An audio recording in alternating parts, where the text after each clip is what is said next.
அஸ்ஸலாமு அலைக்கும் வரஹ்மத்துல்லாஹி வபரகாத்துஹு. தினமும் ஒரு தெளிவு. மனதை கட்டுப்படுத்துதல் என்றால் என்ன என்று ஒரு கேள்வி கேட்கப்படுகிறது.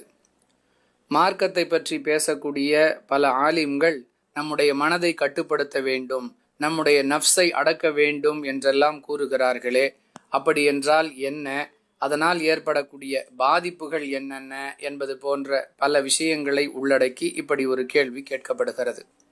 அன்பானவர்களே, மனிதர்கள் செய்யக்கூடிய பெரும்பாலான தவறுகளுக்கு மிக முக்கியமான ஒரு காரணமாக மனோ இச்சை அமைகிறது என்பதை யாரும் மறுக்க முடியாது.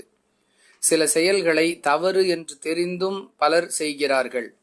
சில நற்செயல்களை விடுவது பாவம் என்று தெரிந்தும் பலர் செய்யாமல் இருக்கிறார்கள்.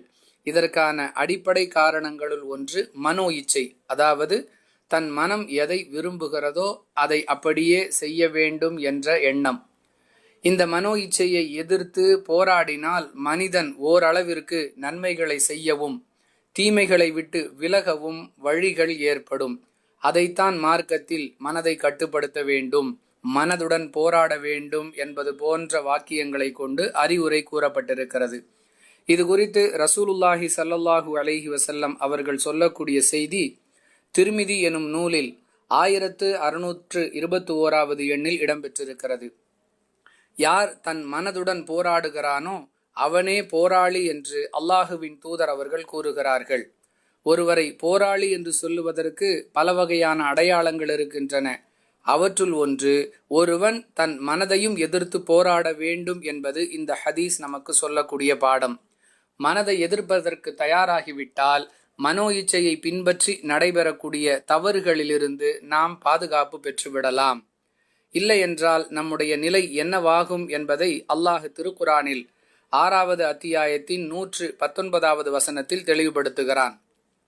மனிதர்களில் அதிகமானவர்கள் அறிவு இல்லாமல் தம்முடைய மனோ இச்சையை பின்பற்றி வழிகேட்டில் சென்று விடுகிறார்கள் என்று இவ்வசனம் கூறுகிறது. மேலும் 25வது அத்தியாயத்தின் 43வது வசனத்தில் தன் மனோ இச்சையை கடவுளாக்கி கொண்டவனை நபியே நீர் பார்த்தீரா என்று அல்லாஹ் கேட்கிறான். கடவுளுக்கு கட்டுப்படுவது போன்று தன்னுடைய மனோ இச்சைக்கு இவர்கள் கட்டுப்படுகிறார்கள் என்று அல்லாஹ் அடையாளப்படுத்தி பேசுகிறான். அன்பானவர்களே, இறைவனுடைய கட்டளைகளுக்கு கட்டுப்பட்டு நடப்பது போன்று ஒருவன் தன் மனோ இச்சைக்கு கட்டுப்பட்டு நடக்க ஆரம்பித்து விட்டால் அவன் இறைவனுக்கு இணை வைத்து விட்டான் என்பது பொருள். ஆரம்பத்தில் மனோ இச்சையை பின்பற்றி நடக்கக்கூடியவர்கள் இறுதியில் இணை வைப்பாளர்களாக மாறிவிடுவார்கள் என்று இவ்வசனம் எச்சரிக்கிறது. எனவே நம்முடைய மனோ இச்சை நம்மை வழிகேட்டை நோக்கி அழைத்து செல்லும் பொழுது நாம் சுதாரித்து கொண்டு நன்மையை செய்து தீமையை விட்டு விலகி மனோ இச்சையை கட்டுப்படுத்த பழகி கொள்ள வேண்டும் என்பதே இந்த கேள்விக்கான தெளிவு. வாஹிரு தஅவானா அனில் ஹம்துலில்லாஹி ரப்பில் ஆலமீன்.